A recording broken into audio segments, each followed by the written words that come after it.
Hello world, this is a copy of the Beatles' White Album that I have had ever since I was a kid.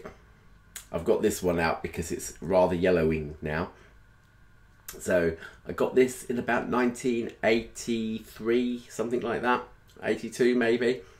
Yeah, I don't play it very often because it's got a scratch on Piggies, but yeah, I've got a new 2000 and something or other remaster in stereo, and I've got the mono box version. This is the new 2018 50th anniversary deluxe copy of the White Album. You'll know that it is the deluxe version because it has stereo anniversary edition there. Okay, and for Beatles newbies that know nothing about the Beatles but maybe just want to see what the publicity is about, the album was not actually called the White Album. That was just a nickname that it has commonly become to know. It was just called the Beatles. So yeah, that's just a convention. We'll call it the White Album. Okay, so my purpose today is that before it becomes all rather irrelevant and everything, I ought to state my thoughts on the new mix. Now, I've only bought the original album, as it were, the original double album in the new remix. You can get versions of it on vinyl that have a set of demos, commonly known as the Isha demos, because that's where George Harrison lived and that's where they recorded them prior to actually going into the studio to make the album. And you can get a 6 CD deluxe set, I think it's 6 CDs or something like that, maybe 200,000 CDs, something like that, whatever, that's got every single sneeze and cough that they did in the studio as well. It's a very, very studio intensive album, it has to be said. Beatles fans that used to hang around the doors of the studios and hang around the Beatles houses and everything were getting very impatient. Come on boys, it's been 6 months now. You know, they were originally contracted for like 2 albums a year, and after 1967 it started getting much harder to do that and to fulfill those contracts. I think Yellow Submarine came out in 1968, just at the tail end of 1968 as well, so they could honour their 2 album contract for that one. Let It Be was supposed to come out in 1969, it didn't, it was delayed until 1970, but if that had come out in recording order, they'd have fulfilled their 1969 contract as well to get 2 albums out. But yeah, depending on who you read, whether it's I think Philip Norman, who wrote a book called Shout, The True Story of the Beatles, tells a story of how George Martin was very adamant that he didn't really want a double album at this time. He wanted to pare this White Album down to make a quality album, and this is George Martin for you. You know, he was, it seems to me, at any rate, very concerned in making whole albums, whole entities. A single was a single, as loud as you can be, as catchy as possible, whatever. They didn't want too many albums that had singles on them, and so therefore the albums were conceived as a whole.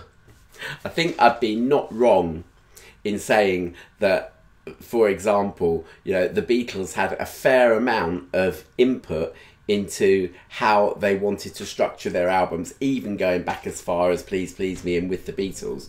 To those people in the UK who got the releases of the albums as the Beatles themselves planned them to be, the American and Canadian record companies held back songs so that, for example, Rubber Soul has got songs on it from Help and stuff like that, and it's not how they were conceived. It's not how they were conceived. They did not just chuck up numbers in the air, whatever, and scribble down on a fag packet the order that the songs were going to go in. They decided, you know, it's very much a very conscious decision. when the Beatles albums came out on cassette in the late 60s, they all went on in a higgledy-piggledy order, and that was weird. It was just plain weird, because it's not how, you know, people had grown up with the albums. And for me, Rubber Soul will always start off with Drive My Car, and you know, and so each album has its own feel and its own sort of, to me, almost like an imaginary world. Might sound a bit loopy-loo by sort of saying that, but you know, I get very poetical when I'm listening to these albums, and there's you know, all kinds of inner emotions and things that these albums in particular do to me. They might not necessarily do the same to you, but you know, now we are presented with a remix of the White Album. Now, I will start out, and I will say it probably many times during this video, the remix sounds absolutely bloody marvellous. It sounds fantastic. It really does. There are songs on there, like Helter Skelter, for example. Helter Skelter is just tumultuous in this new remix. Other highlights for me, While My Guitar Gently Weeps, I think is particularly good. Martha, My Dear, fantastic, beautiful. Mother Nature's Son, Dear Prudence has got you know, some fantastic backing vocals in it, and those are brought right to the fore. And one of the things that struck me very much was exactly how much George Martin was involved. On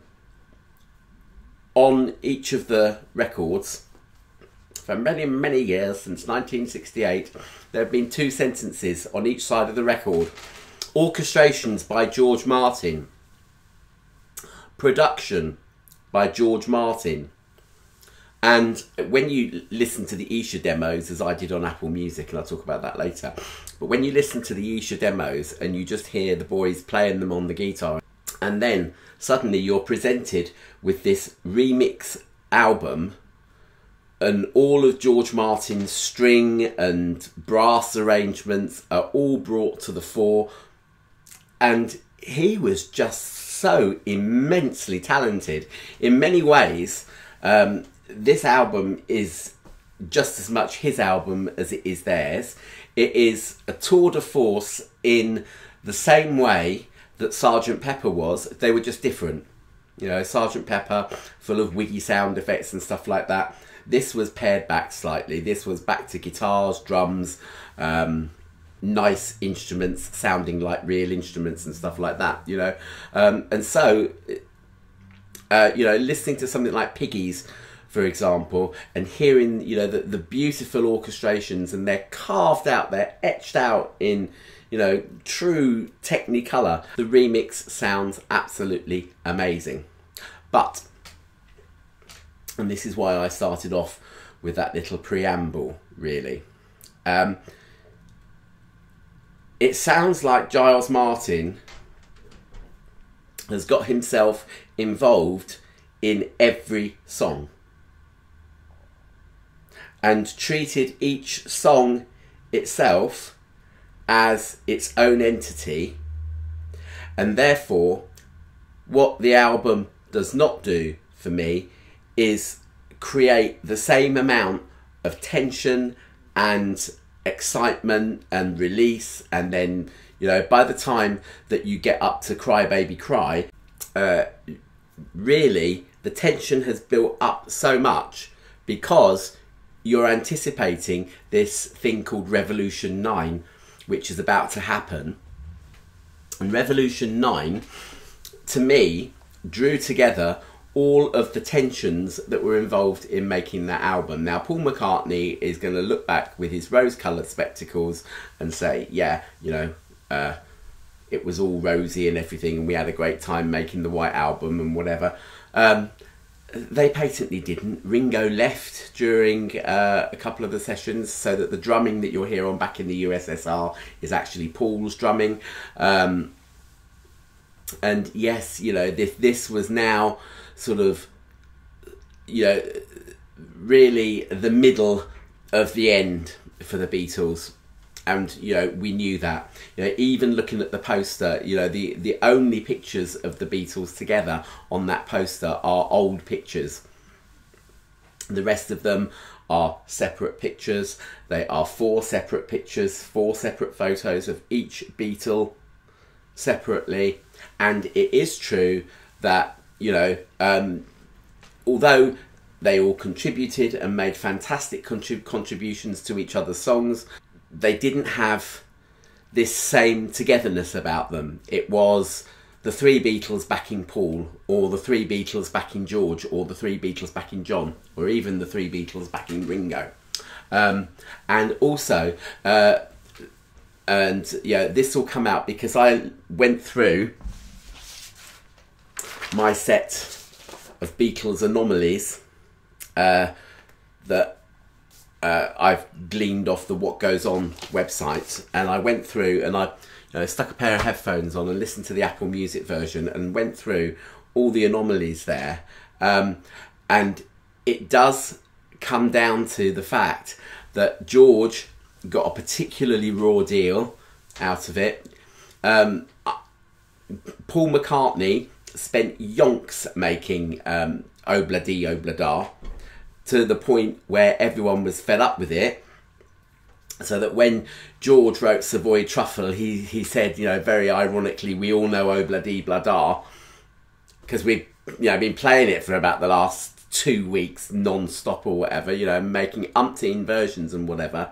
And if you listen to What My Guitar Gently Weeps by George Harrison, where there are some particularly bad flubs in the bass guitar, well, not really in the bass guitar. I think Paul got it right. I think the rest of the band went wrong at that point. But you know, in the last sort of half a minute before the fade out, it all goes a bit pear shaped, and Paul would not have had that. You know, Paul would have laboured and said, do it again, do it again, do it again, do it again, do it again. You know, the same with Don't Pass Me By. If you get to the end of Don't Pass Me By, you'll hear again that Ringo had forgotten the chord structure, and therefore everything, all the chord changes got shifted by about a beat out of time, and so it again sounds a little bit weird.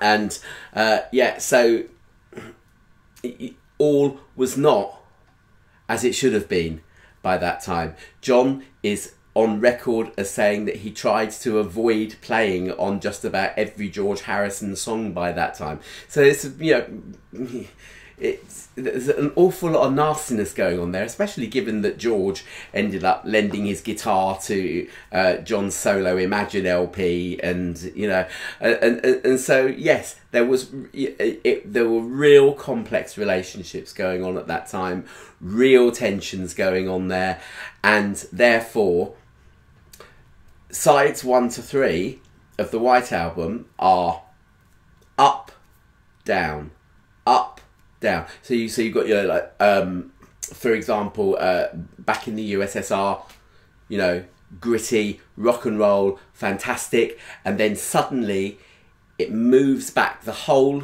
stereo stage moves back, and you know, you're sort of back into, you know, the Maharishi and stuff like that, and you know, suddenly here we are, you know, with John dreamily singing Dear Prudence with his vocals a long way away, and the new remix destroys that relationship between the two songs, because suddenly John's voice is the thing that is being heard more than everything else, and it just subtly sort of rearranges the tensions that you feel. But you could, you know, I suppose if I was, you know, even sadder than I am, I could sit there and I could draw, you know, out a sort of mind map sort of thing of you know, where the tense points were, where the releases were in the album, so that by the time you've got to Revolution 9, that kind of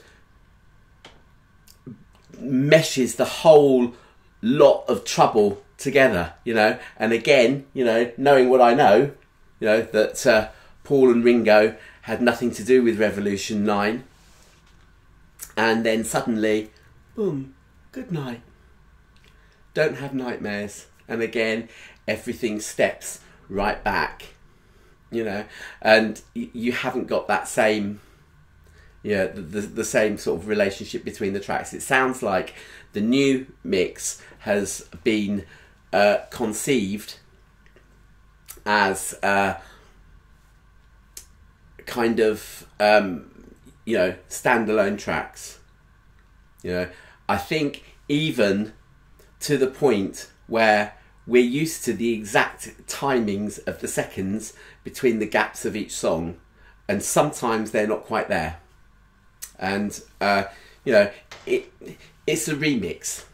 You've got to go into it knowing that it's a remix, and you know, you've got to think, right, you know, do I fancy the original album today, or do I fancy the remix? But you will not be able to use that remix as a substitute for the original thing.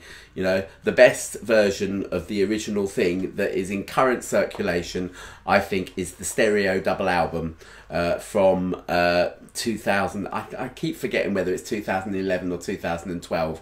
But yeah, the stereo double album on vinyl. Okay, at a pinch, if you're not interested in vinyl or whatever, get the stereo CD. But I even think that the White Album's original CD release is okay. You know, because it maintains that relationship between the songs, which this album plays with a little bit. You know, as I say, it's damn good. It is damn good, but it's a curio. It's, you know, it was an interesting experiment rather than it's going to become the definitive White Album for me. Okay, just going through some of those anomalies because they're interesting. Whether it's because playing with the stereo positions a little bit in the way that they've done, it sounds like they've actually tried to tidy up some of the more glaring anomalies on there. For example, Glass Onion begins with a sniff from John Lennon, which I couldn't hear on the new mix, for example, and you know, all sorts of other clicks and pops and stuff like that, which seem to have disappeared. However, there still are some glaring ones, and I'm just going to quickly nip through and just sort of point out some of the more glaring anomalies that are still there. Okay, for example, in Dear Prudence at the end, the bass guitar tone changes completely. They must have swapped between two takes, and they must have had a slightly different kind of effect on the bass guitar. Couldn't get it to match exactly. Yes, I think you have to listen out of phase, but at the beginning of Obladi Oblada, Paul says, "Remember to step it up, John," then coughs and then hums a few notes to hit the opening notes. Okay, on the original mix, that's all in the right hand channel. Yeah, and listen out for some other kind of shouts and things during Obladi Oblada, because there were, you know, the other Beatles were undoubtedly by this time taking the piss. It sounds a bit funny. Alright, continuing story of Bungalow Bill, again in the original mix, which again doesn't seem to show up so much in the new mix, but 23 seconds in, after John says, "What did you kill?" Ringo says, "I'll tell ya," just before he went out tiger hunting. While My Guitar Gently Weeps, I've talked about the fact that, yeah, the ending all went bizarre towards the end. Happiness is a Warm Gun. Anything on Happiness is a Warm Gun? Yeah, the end of the guitar solo. You can just about hear John saying "down," because originally he sang the "I Need a Fix because I'm Going Down" verse twice, but then decided to replace the vocal with that guitar solo. It's a superb, stupendous guitar solo, but they just caught the end of his voice. They just didn't quite erase enough to get rid of the end of his voice, so you can hear a faint sort of down just before the real "I Need a Fix." What else have we got on here that's fantastic? Yeah, Birthday's an interesting one.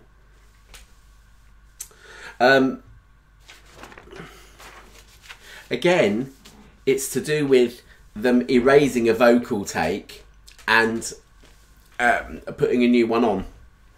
And so in one of the I Would Like You to Dance choruses, I think it's the second one, instead of there being a long dance from Paul, it sort of goes da-o-ance, like that, because basically it's an old take showing through where a new one should have completely replaced it, and it didn't quite. Your Blues, again, you know, John sang different lyrics at one point to Your Blues and then changed them, and so you can hear print through showing of the old vocals in places. Listen out.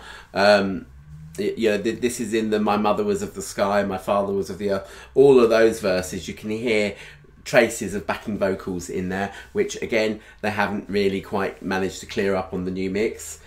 Sexy Sadie. Sexy Sadie, the I think, you know, the biggest anomaly in Sexy Sadie is that towards the end there is a horrible thunk.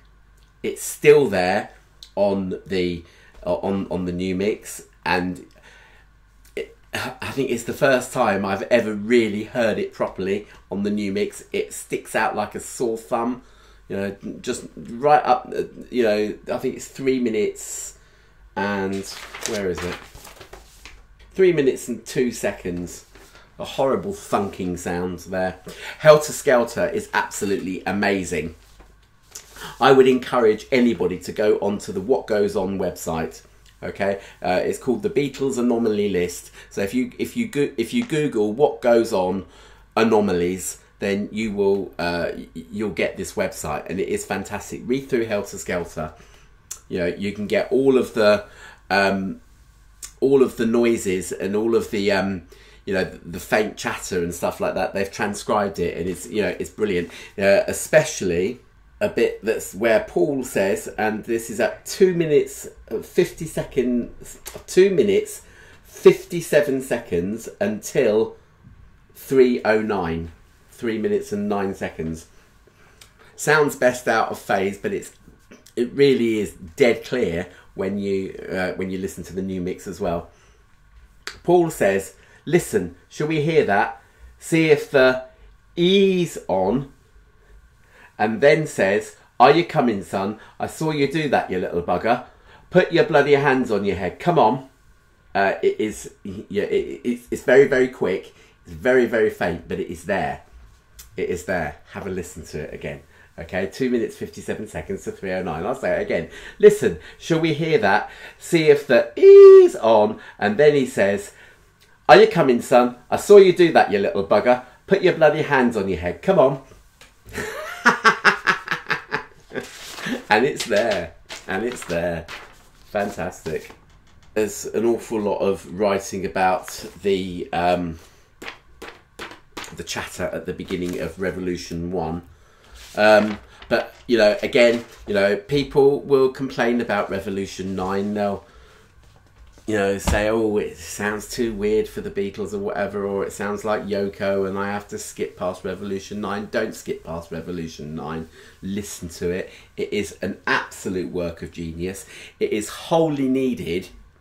And I would say, you know, even given what I've said about how the tensions have been slightly rearranged and reformed since, you know, with the new mix there's still enough of the original album's sort of structure there to kind of hold it together, and you have not had the full effect of the whole album until you get used to Revolution 9. And every time you listen to it, you'll find something new in it, something different. Okay, and as I say, if you go onto the anomalies list, you'll hear that again they've transcribed loads of the silly chatter and stuff like that, and it's actually quite clever and really funny as well in places. And, you know, for me, as I say, it's drawing together all of the tensions that were in that band and making one sort of, I suppose, one hell of a racket, if you like. But you need it. You need that hell of a racket because that is what was going on in the Beatles' lives at the time. Okay, I'm going to stop there now and edit this video together. I've had a couple of mishaps while I've been recording this, so I'll have to edit those out and whatever. And yeah, I will see you soon. I have got a vlog which I need to put on of my recent trip to Paris. I went there for my birthday last month, and it's getting more and more irrelevant as the time's gone by. But I've wanted to put 11 minutes worth of music on there, so I've been, you know, slaving away making my own 11 minutes worth of music, and yeah, it's kind of been taking me a long time because I can't stand plinky plonky music on videos. It just completely turns me off. Blonky blonky blinky blonky blonky blinky blonky on all these YouTube videos. It winds me up to more than Revolution 9 does. Just go and listen to my review of the White Album as well. But you know, a newbie, become familiar with the original mix first, and then listen to the new mix as like a curio and see which one you prefer and which one you like. Okay, all right, laters, bye.